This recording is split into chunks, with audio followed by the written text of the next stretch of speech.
సర్వోన్నతుడా నీవే నాకు ఆశ్రయదుర్గము. సర్వోన్నతుడా నీవే నాకు ఆశ్రయదుర్గము. ఎవరు లేరు నాకు ఇలలో, ఎవరు లేరు నాకు ఇలలో, ఆదరణు నీవేగా, ఆనందము నీవేగా, ఆదరణు నీవేగా, ఆనందము నీవేగా. సర్వోన్నతుడా నీవే నాకు ఆశ్రయదుర్గము. పరిశుద్ధుడా నీకు వందనాలు. అవును ప్రభువా, మమ్మల్ని సృష్టించిన వాడ, శూన్యములో సమస్తమును చూపించగలిగిన సర్వశక్తిమంతుడా, ఆశ్చర్యకరుడా ప్రభువా, కడవరి దినాలలో ప్రభువా, అంత్య దినాలలో భయానకమైన పరిస్థితులు, యుద్ధ వాతావరణం, ప్రతి ఒక్క కుటుంబంలో కలిపిలి ప్రభువా, ఐక్యత లోపించడం ప్రభువా, ప్రతి చెడ్డ దినాలలో ప్రభువా, మమ్మల్ని మేము ఏ విధంగా ఆత్మీయ స్థితిలో చిగురిస్తూ ప్రభువా నీకు స్తోత్రం. అంతము వరకు నమ్మకంగా ఉన్నటువంటి వారే జీవ కిరీటాన్ని పొందుకుంటారన్న రీతిగా ప్రభువా, స్వాత సేవా సంఘంలో నీ సమయమును సద్వినియోగపరచు నీ సన్నిధానంలో నిలబడినటువంటి నీ ప్రియబిడల మొరలు నేను వినియున్న దేవా నీకు వందనాలు ప్రభువా. నాతో మాతో సూటిగా మీరు మాట్లాడి ప్రభువా, వాక్యానుసారమైన జీవితం, సిద్ధపాటు కలిగిన హృదయాలు నాకు మాకు అందరికీ దయచేయమని క్రీస్తు పరిశుద్ధ నామంలో అడిగి వేడుకుని ప్రార్థించుచున్నాము తండ్రి, ఆమేన్. యెషయా ప్రవక్త చేత బయలుపరిచినటువంటి వాక్కులలో యెషయా గ్రంథము 54వ అధ్యాయము 5వ వచనంలో, యెషయా గ్రంథము 54వ అధ్యాయం 5వ వచనము, నిన్ను సృష్టించిన వాడు నీకు భర్త ఉన్నాడు కదా. ఆ భర్త సృష్టికర్త మనల్ని ఈ అంత్య దినాలలో, కడవరి దినాలలో ఏ విధంగా ఆత్మీయ జీవితంలో ఉండాలి అని ఈ ప్రతికూల పరిస్థితులలో, భయానకమైన పరిస్థితులలో మన హృదయాన్ని కదిలించేటటువంటి సంఘటనలు, పరిస్థితులు మన కళ్ళ ముందు చూస్తున్నాం. మన విశ్వాసత నుంచి తప్పించబడకుండా మనం ఏ విధంగా నిరీక్షణ గలవారమై నేడు దేవుని యొక్క రెండవ రాకడైతే, ఈ దినమే దేవుని యొక్క రాకడైతే మనం ఏ విధంగా సిద్ధపాటు కలిగి యేసయ్యను ఎదుర్కోవాలి అనే దాని గురించి మనం ఆలోచన చేస్తే, హోషేయ ప్రవక్త యేసుక్రీస్తు ప్రభు వారికి సాదృశ్యంగా ఉన్నారు.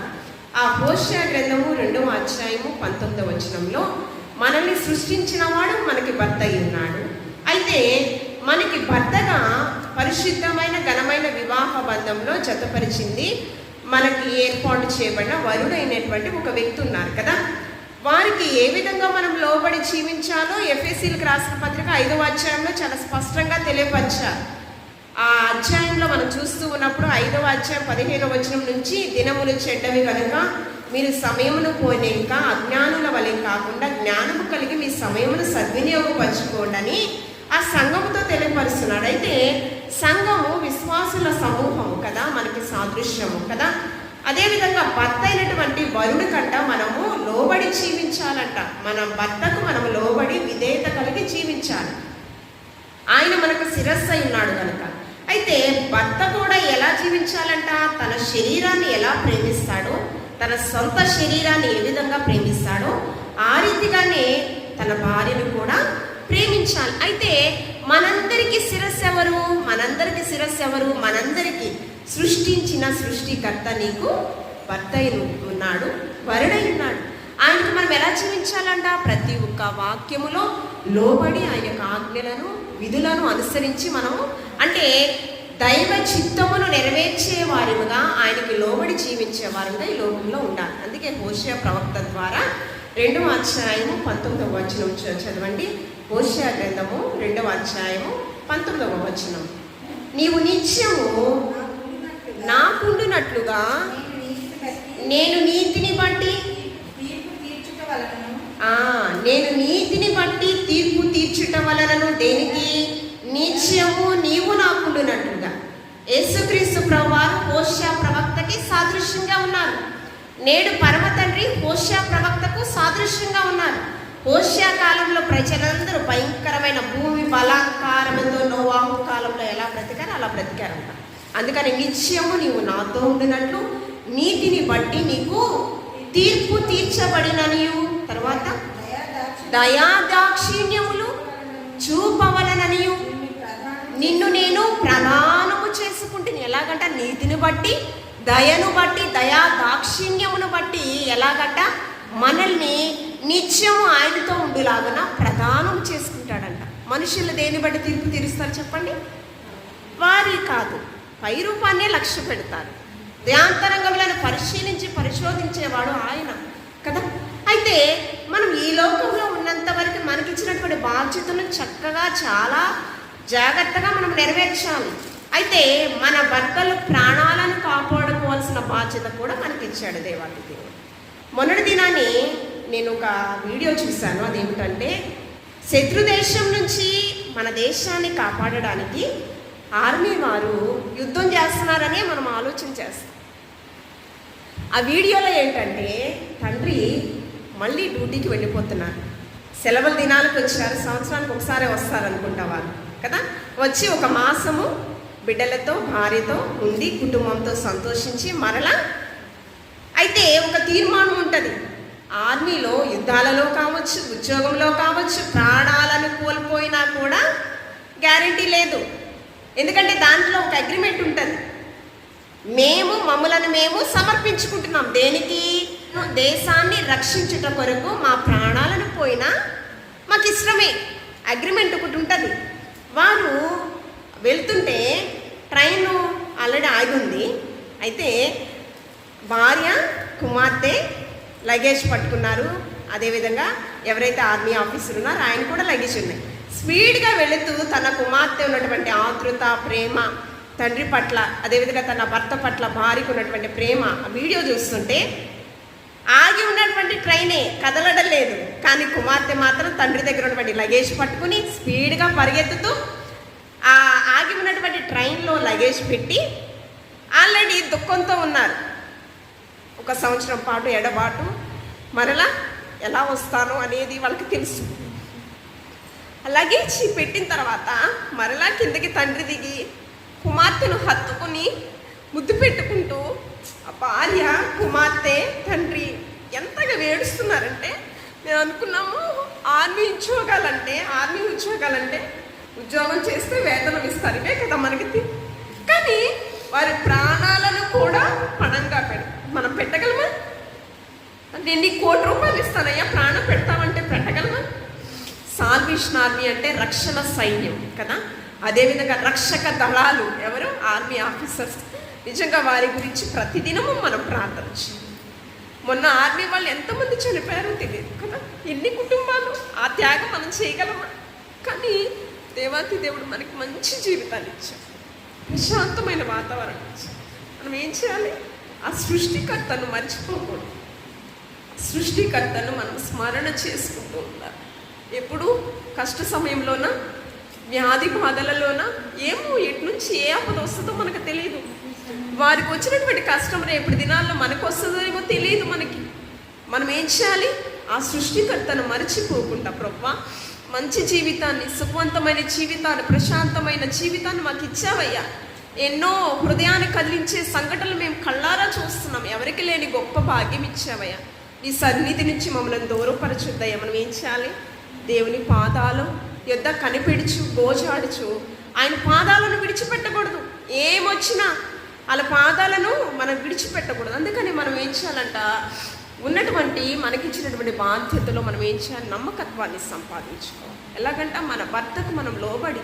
అందుకని నేను అనుకుంటాను, వారు ఏ దేవుళ్ళని ఆరాధన చేస్తారో మనకైతే తెలియదు. ఆ భార్య చాలా వేదనతో కన్నీరు కాస్తూ తన భర్తను హత్తుకుని, కుమార్తెను హత్తుకుని ప్రార్థన, ఏ దేవుణ్ణి ఆరాధన చేస్తారో వాళ్ళని ప్రేయర్ చేసుకునే ఉంటారు కదా.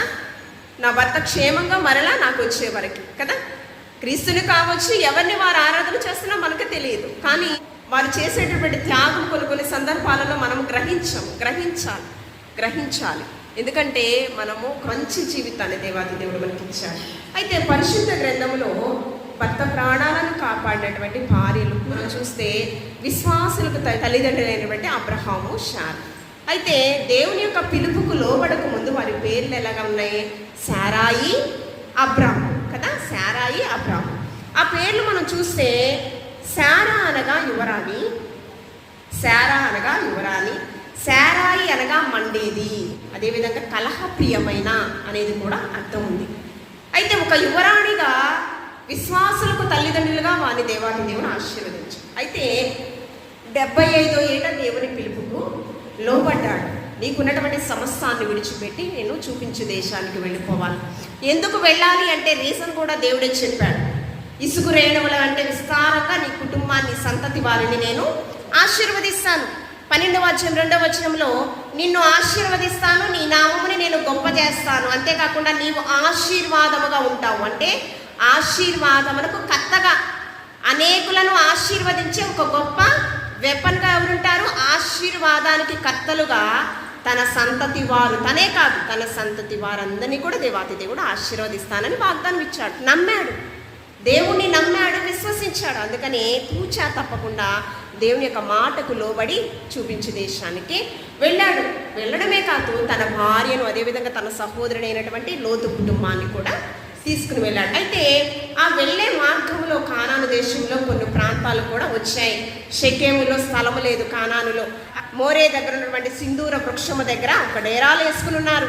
అంతేకాకుండా డేరాలు వేసుకోవడమే కాదు, ఒక బలిపీఠాన్ని కట్టి యెహోవా నామమున ప్రార్థన కూడా చేస్తూ ఉన్నాడంట. అంతేకాకుండా తూర్పునటువంటి బేతేలు ప్రాంతానికి ఆ ప్రాంతానికి వెళ్ళినప్పుడు అక్కడ కూడా గుడారాల ఏర్పాటు చేసుకుని ఎక్కడ కూడా దేవుణ్ణి విడిచిపెట్టలేదండి. దేవుని యొక్క సన్నిధి ప్రత్యక్షత తనతో ఉండులాగున దేవుని కంట బలిపీఠాలు కట్టి ప్రార్థిస్తూ ఉన్నాడంట.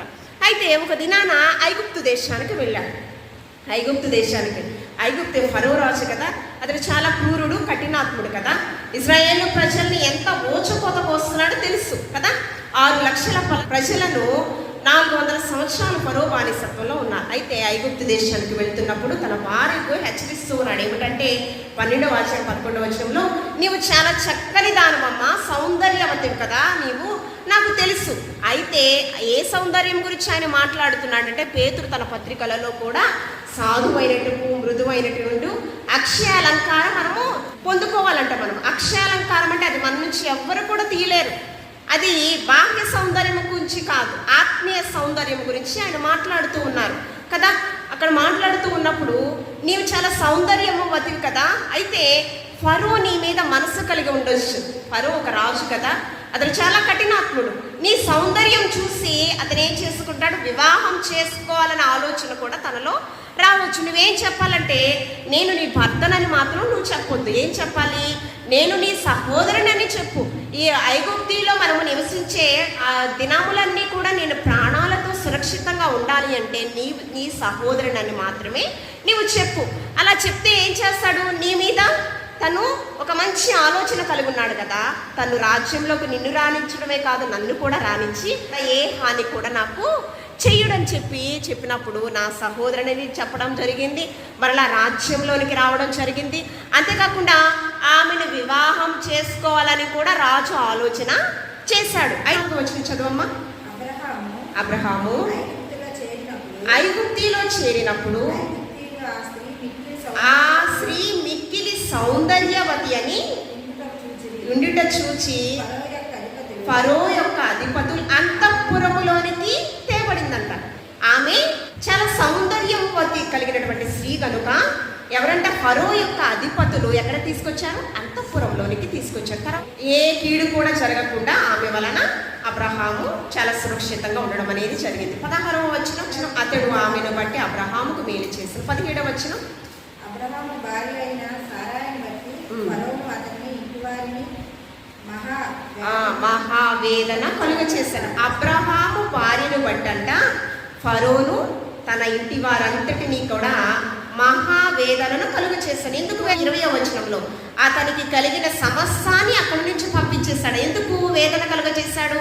ఆమెను ముట్టాలని, సౌందర్యవతి అని అంతఃపురానికి తీసుకురాబడిన ఆ పెద్దలను బట్టి ఆమెను ఏం చేయాలనుకున్నాడంటే తర్వాత వివాహం చేసుకోవాలనేటువంటి ఆలోచన తనలో వచ్చింది. అందుకని దేవుడు ఆమెను ముట్టినందున ఏం చేశాడంట, ఫరోకి తన ఇంటి వారందరికీ కూడా మహావేదనను కలుగచేశాడు. అప్పుడు ఏం చేశాడు, ఫరో భయంతో అతనికి కలిగిన సమస్తాన్ని, ఎవరికి, అబ్రహాముకు కలిగిన సమస్తానంతటినీ కూడా అక్కడ పంపించేశాడు. ఇక్కడ శారాయి తన భార్య మాటకు లోబడింది, చెప్పిన విధంగా చెప్పింది కనుకనే తన భర్త ప్రాణాలను కాపాడుకోగలిగింది. అలా కాకుండా అలా ఎలా చెప్తాను అని అంటే అక్కడ ఏం వహించిందంటే సమయోచితమైన జ్ఞానము వహించింది. భర్త మాటకు విధేయత చూపించింది, లోబడి జీవించింది. ఇక్కడ భర్త ప్రాణాలను కాపాడుకున్నటువంటి భార్యగా ఎవరు కనిపిస్తున్నారు, విశ్వాసులకు తల్లైనటువంటి శారా కనిపిస్తుంది. ఈ భర్త మాటకు లోబడిన ఈమెకు 100 సంవత్సరాల తర్వాత ఒక వాగ్దాన పుత్రుణ్ణి, భర్త మాటకు లోబడితేనే సృష్టించిన భర్త యొక్క సృష్టికర్త యొక్క మాటకు కూడా ఆమె లోబడింది కనుకని ఆమె 100 సంవత్సరాల తర్వాత వాగ్దాన పుత్రుడైనటువంటి ఇస్సాకును పొందుకోవడం జరిగింది. రెండవదిగా చూస్తే సిప్పోరా నిర్గమాకాండము 2వ అధ్యాయంలో మనం చూస్తూ ఉన్నప్పుడు సిప్పోరా అనగా పిచ్చుక, తన భర్త ప్రాణాలను కాపాడుతుంది. సిప్పోరా అనగా పిచ్చుక. ఈమె గురించి మనం ఆలోచన చేస్తే ఈ యొక్క నిర్గమాకాండము 2వ అధ్యాయం అంతట్లో కూడా చూస్తూ ఉన్నప్పుడు మోషే ఏ విధంగా పెరిగి పెద్దవాడయ్యాడు, ఫరో కుమార్తెకు దొరికిన తర్వాత ఆమె ఏ విధంగా తల్లి వడిలోకి చేర్చబడి ఉన్నాడు, అదంతా కూడా మనం చూస్తూ ఉన్నప్పుడు. అయితే మోషే పెద్దవాడైన తర్వాత 2వ అధ్యాయం 11వ వచనం నుంచి మనం చూస్తూ ఉన్నప్పుడు ఇక్కడ ఐగుప్తీయుడు వ్యక్తి మీద గొడవకు వస్తాడు. గొడవకు వచ్చినప్పుడు ఐగుప్తీయుని ఏం చేస్తాడంటే మోషే చంపేసి భూమిలో పాతి పెట్టేస్తాడు.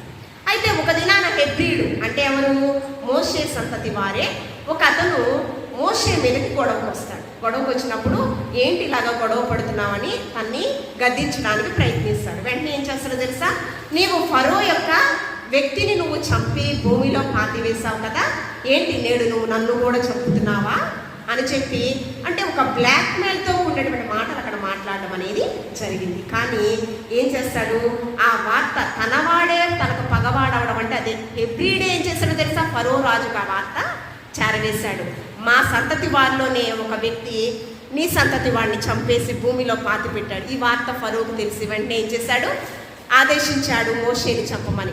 ఈయన ఏం చేశాడు, పారిపోయి మిద్యాను ప్రాంతమైనటువంటి ప్రాంతానికి వెళ్ళిపోయి అక్కడ సేద తీర్చుకుంటూ ఉన్నాడు. అక్కడ ఎవరున్నారంటే ఇత్రో ఉన్నాడు. మిద్యాను యాజకుడైనటువంటి ఇత్రోకి 7 కుమార్తెలు ఉన్నారు. ఈ యొక్క 16వ వచనం, అదే 2వ అధ్యాయము 16వ వచనం, నిర్గమాకాండము 2వ అధ్యాయం 16వ వచనం. అయితే అక్కడికి వెళ్ళినప్పుడు ఇక్కడ ఏమైంది, మిద్యాను యాజకుడికి 7 కుమార్తెలు ఉన్నారు.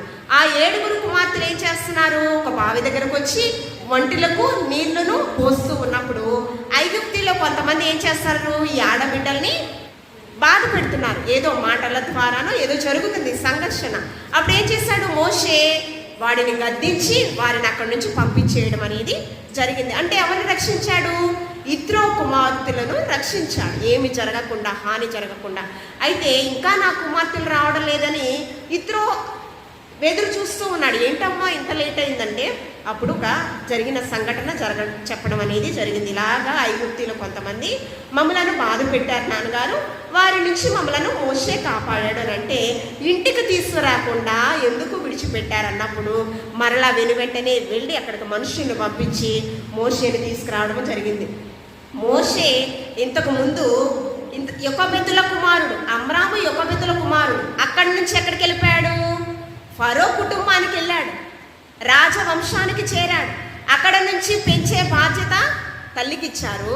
పాలు విడిచిన తర్వాత ఎక్కడికి వచ్చాడు, మళ్ళీ రాకుమారుడుగానే వచ్చాడు, ఫరో కుమారుడుగా. అందుకని హెబ్రీలకు రాసిన పత్రిక 11వ అధ్యాయం 23-24 వచనాలలో ఐగుప్తీయ కుమారుడు కంటే, ఫరో సింహాసనం అనుభవించుట కంటే, క్రీస్తు కొరకైన నింత గొప్ప మేలనుకుని అల్పకాల భోగ భాగ్యములు అనుభవించుట కంటే, క్రీస్తు కొరకైన శ్రమ పడుట మేలనుకుని అతడు రాజరికాన్ని విడిచిపెట్టాడంట.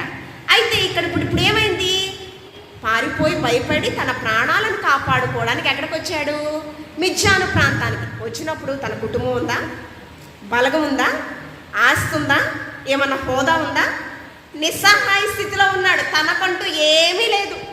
దిక్కు తోచని పరిస్థితిలో చావలేక బ్రతకలేక శత్రువు తరుగుతూ ఉంది. కానీ ఒంటరిగా నిస్సహాయ స్థితిలో ఉన్న వ్యక్తిని తనలో ఉన్న మంచి సుగుణాలను చూసి నీ యవ్వనత్వాన్ని బట్టి ఎవరు నిన్ను తృణీకరించకూడదు తిమోతి అని చెప్పి పౌలు గారు ఏ విధంగా సంబోధిస్తూ ఉన్నాడు. యవ్వన కాలం అంట తన యవ్వనత్వాన్ని కాపాడుకోవడం కాదు, ప్రవర్తన యందు పరిశుద్ధత యందు విశ్వాసులకు నీవు మాదిరిగా ఉండాలి తిమోతి అని పౌలు గారు హెచ్చరిస్తూ ఉన్నారు. ఎవరు నిన్ను తృణీకరించి అలాగే తన యొక్క యవ్వన ఎలాగుందంట, తను తన కుమార్తెనిచ్చి వివాహం చేయాలి అనే విధంగా తన యొక్క యవ్వనత్వం, మోషే యవ్వనత్వం కనిపిస్తుంది.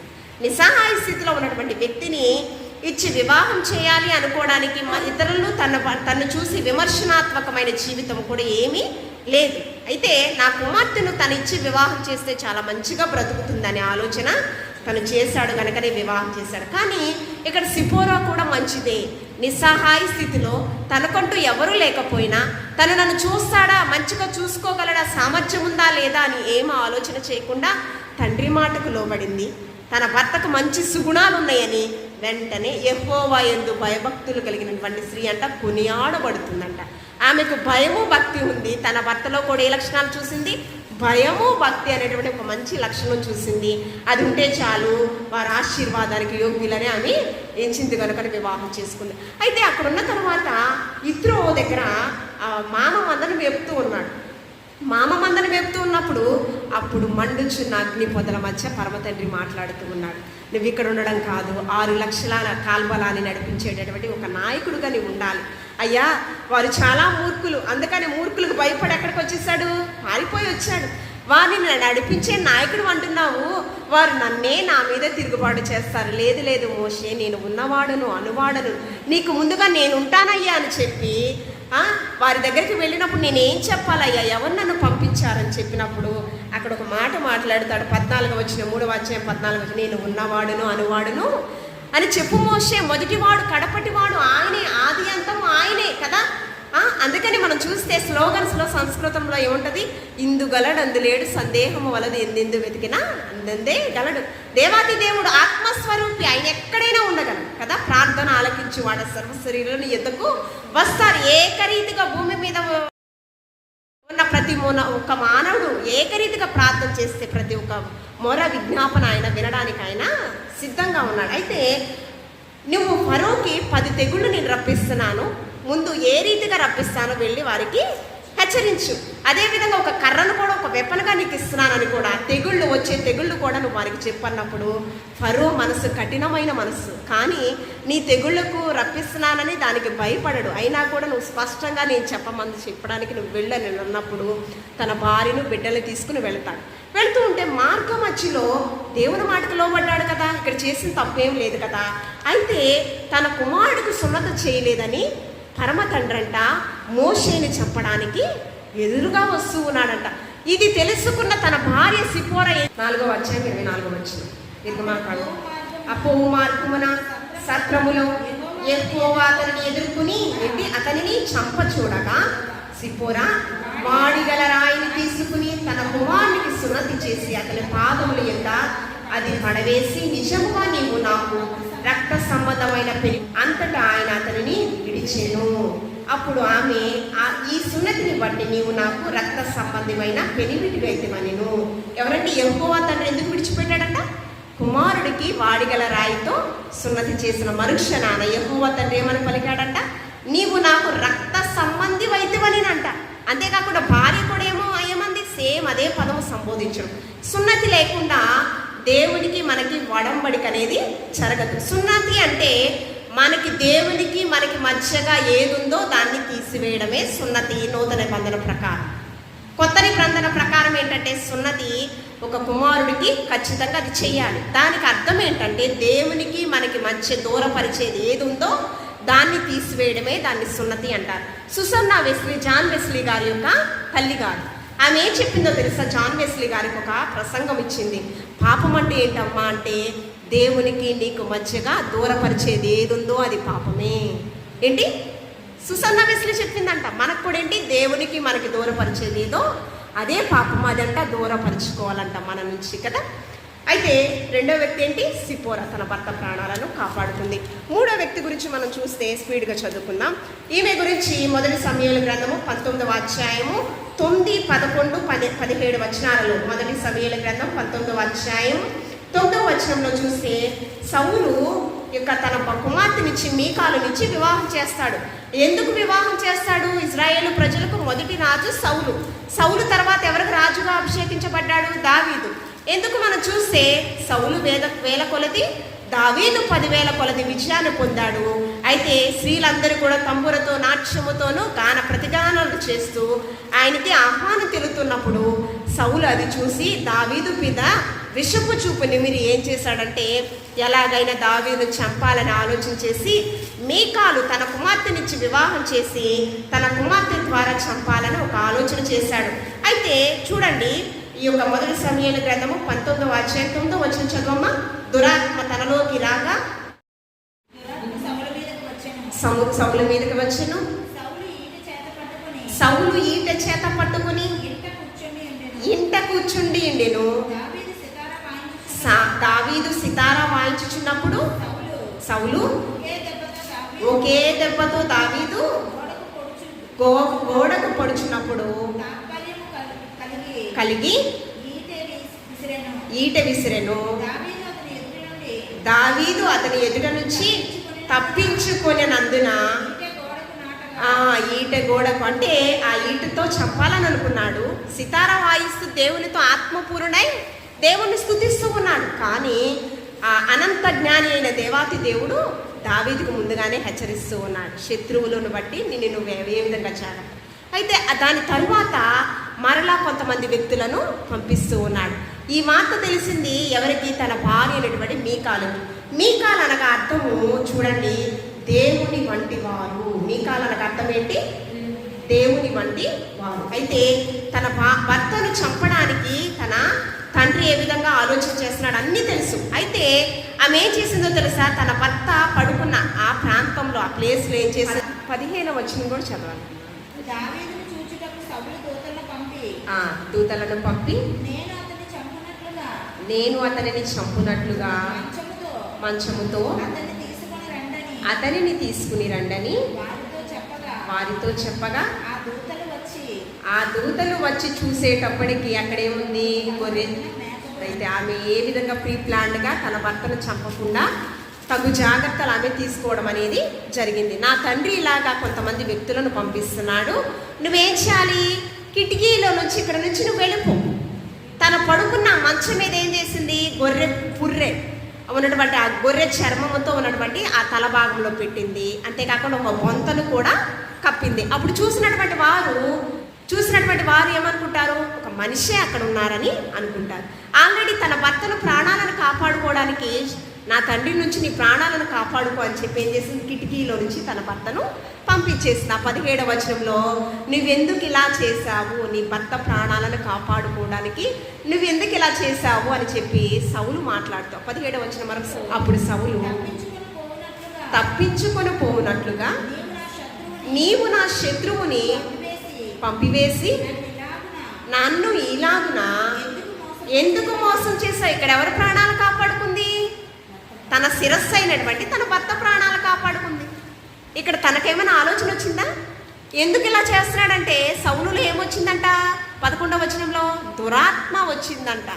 దురాత్మ వచ్చింది కాబట్టి ఈటితో చంపాలనుకున్నాడు. దురాత్మ వచ్చింది కాబట్టి కుమార్తెతో తన అల్లుడు ప్రాణాలు తీయడానికి కూడా ఏమాత్రము వెనుకాడలేదు. అయినప్పటికీ కూడా వివేచన జ్ఞానంతో తన భర్త ప్రాణాలను కాపాడుకున్న మీకాలుగా మిగిలింది. 4వది మొదటి సమూయేలు గ్రంథం 25వ అధ్యాయం 23వ వచనంలో నాబాలు భార్య అబీగైలు.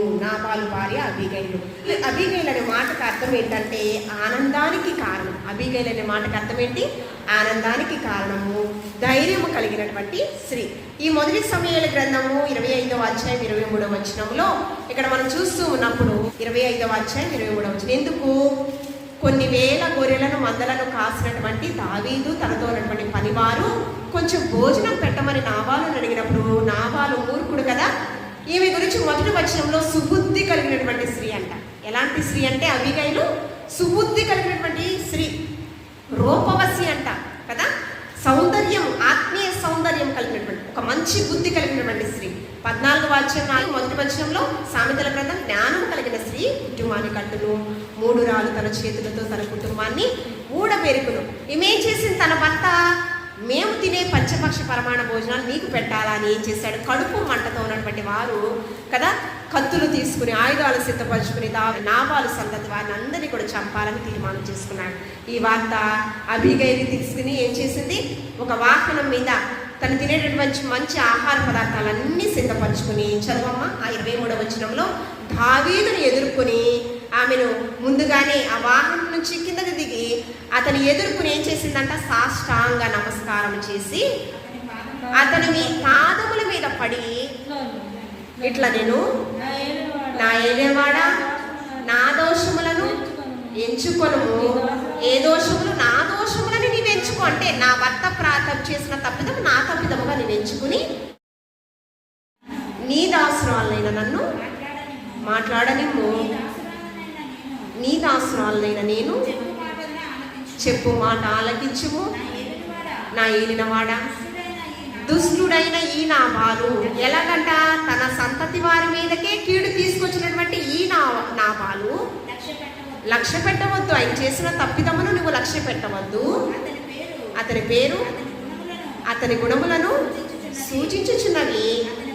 అతని పేరు మెట్టుతనము, అతని యొక్క గుణము లక్షణములు. చాలా మూర్ఖుడు అని తన భర్త గురించి మాట్లాడుతూ, ఇది నా తప్పిదముగా నీవు భావించి నా సంతతి వారిని నీవు క్షమించమని ఏం చేసిందమ్మా? ప్రాక్టికల్గా తన విధేయత చూపించింది. దిగి వాహనం దిగి ఆయనను ఎదుర్కొని సాష్టాంగ నమస్కారం చేసిందండి. అలాంటి తగ్గింపు ఎవరికైనా ఉంటుందా? నా భర్త అంతేలేండి, ఎప్పుడు అలాగే చేస్తాడు. ఇలా చెప్తూ ఉంటారు. భర్తకు ఒక హాని కలుగుతుంటే ఎదురుగా నిలబడే భార్యే నిజమైన భార్య. సుఖాలలో సంతోషంగా ఉండడం కాదండి, కష్టాలలో కూడా తన భర్తను హత్తుకుని, తన భర్త మీదకి పగవారు ఎవరైనా వస్తుంటే నేనున్నాననే భరోసా ఇచ్చేదే నిజమైన భార్య. కష్టాలలో విడిచిపెట్టే ఆమె నిజమైన భార్య. కష్ట నష్టాలలో శ్రమలలో భార్యలు చాలామంది ఉండడం లేదు. స్వార్థపూరితమైన వ్యక్తులుగా అలా ఉండకూడదు. కష్టకాలంలో కూడా భర్తను హత్తుకుని, భర్తకి కిరీటంగా మనం ఎలా బ్రతకాలంట? భర్తకు ఘనత తెచ్చే విధముగా మన జీవితం ఉండాలని దేవదేవుడు ఆశపడుచున్నాం. భర్త ప్రాణాలను కాపాడుకున్న 4 భార్యలు ఎవరు? మొదటిగా ఎవరండి? సారాయి, రెండవది సిపోరా, మూడవది మీకాలు, అదేవిధంగా 4వది అబీగైలు. మనం కూడా మన భర్త ప్రాణాలు, మన భర్త యొక్క యోగక్షేమాలు, మన భర్తకు ఘనత తెచ్చే విధంగా మన జీవితం ఉండాలని దేవదేవుడు ఆశపడుచుడు. అలా ఉన్నప్పుడే మనకు శిరస్సు ఒకరున్నారు, మనల్ని సృష్టించిన వాడు మనకు భర్త ఉన్నాడు. అప్పుడు మనలో ఆయన్ని ఆకర్షించాలి అంటే, దయా దాక్షిణ్యాలు మన పట్ల కనపరచాలంటే మనలో ఉన్నటువంటి బాధ్యతలను మంచిగా క్రియాత్మకంగా నెరవేర్చాలి. అప్పుడు వరుడైన యేసుక్రీస్తు ప్రభువు 2వ రాకడలో బుద్ధి కలిగిన కన్యకల వలె సమర్పణతో మనం ఉంటే ఖచ్చితంగా మనల్ని ఎదుర్కొని మనం ఏం చేస్తారు? ఆయన కుడిపార్శ్వమున మనల్ని చేర్చుకుంటారు. ఆ రీతిగా మన జీవితం కొనసాగించాలని బడా నమ్మకమైన మంచి కుమార్తె అనేటువంటి సాక్ష్యము మనము పొందుకుందాం. పరిశుద్ధిగా నీకు వందనాలు.